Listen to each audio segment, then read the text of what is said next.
Hello again.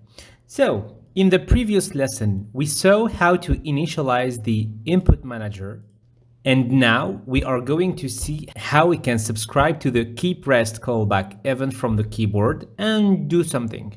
Okay, let's do that. In the start method, to subscribe to an event that is sent by the keyboard key, if you remember well, so on keepRest, we are going to call keyboard key dot on keepRest plus equals to add a callback to that event. Let's call it keepRest callback. Okay, perfect. So let's grab this method and create it. Private void keepRest callback. And now again, it takes a char as an argument. So let's add it, char letter. Okay, so basically whenever we press a keyboard key, we are going to tell the first word container, just as a test, to change its first letter. Okay, so to do that, we are going to call word containers index 0, so the first word container, dot, let's say add, so to add the letter, and we are going to add the letter. Okay, so this add method doesn't exist, so let's create it.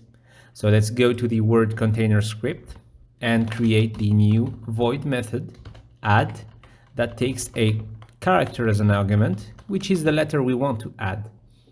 Okay, in this add method for now, for testing purposes, we are going to say letter containers 0, so the first letter container, dot set letter. Okay, we are going to change the letter of the first letter container. Again, this set letter doesn't exist, so let's create it. You see, it's like one manager controls another one. One thing controls another one. It helps you centralize all of the actions and, yeah, have a better understanding of the flow of the script. So let's open the letter container. Let's create that set letter method, like so. It's going to take a character again, letter. Okay, cool. In this method, we are going to change the value of the text of our letter text mesh pro component. Equals letter. Oh, right here you need to specify this dot letter, because if you only write letter, it's going to think that you want to use the letter character, and it's not what we want.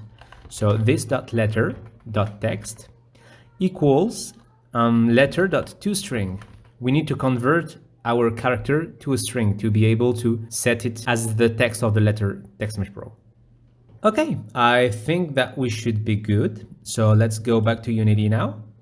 Hit play and try pressing R, T, Y. It's perfect. It's working. Okay, cool. We now know how to change the first letter container of the first word container.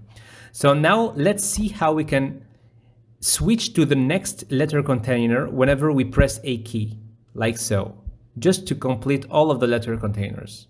Okay, for that we are going to open the word container script. We are going to create a new variable, so let's create a new label for that, settings maybe. It's going to be a private variable. It's going to be an integer, so it's going to be the index of the letter container we want to change the letter. And let's call it current letter index maybe.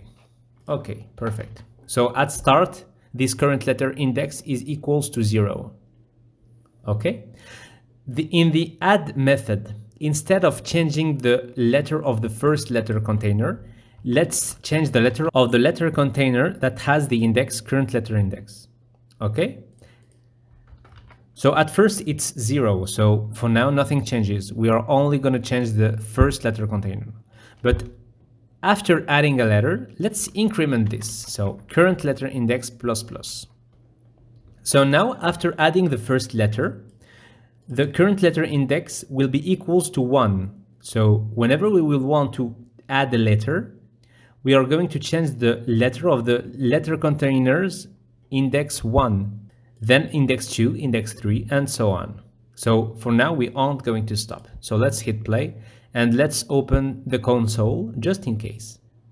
So let's try Q, W, E, R, T. Perfect. It seems to be working, right? But what if we press Y? We have an error. Why do we have this error? It's because now we are at index 5, but here the letter containers have index 0, 1, 2, 3, 4. The index 5 doesn't exist, so it will throw an index out of range exception. So, how can we fix that? To do so, let's go back to our input manager. Okay, so here we are going to apply the same logic that we've applied for our word container. So we are going to have an index, and whenever the first word container is full, so have the 5 letters, we are going to switch to the second word container. So let's create that. Let's create a new header, settings, private integer, like previously, current word container. Okay. We can change the index 0 to the index current word container for now. But before adding the letter, let's check if this word container is full or not. So for that, we can say if the current word container dot is complete, then we want to say current word container plus plus. Just increment the index of the current word container. So now we need to create this isComplete method in the word container. So let's go back to it. Let's create a new Boolean isComplete, like so.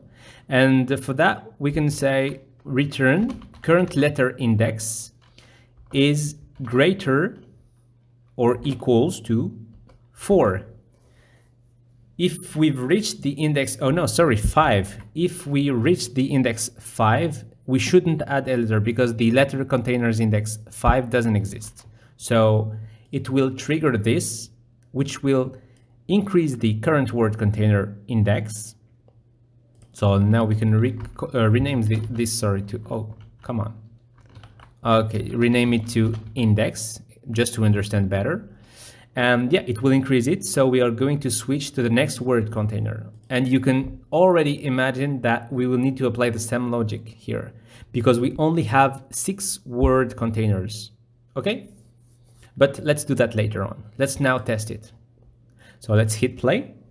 Okay, so QWERTY. Awesome. It automatically switched to the next word container. Perfect, isn't it? So for now, we can add letters indefinitely. So let's add a bunch of letters like so. And you can see that now we have an error again. So here, instead of having the error, we should have a game over because we did not find the word. We did not find the secret word. So in the next session, we are going to create a quick word manager that will hold that secret word. And then the input manager will be responsible for checking if the word is okay or not, just after we've completed one word container. Okay? So when the word is full, we should check if the word is okay or not, and then go to the next word container. Let's do that in the next lesson.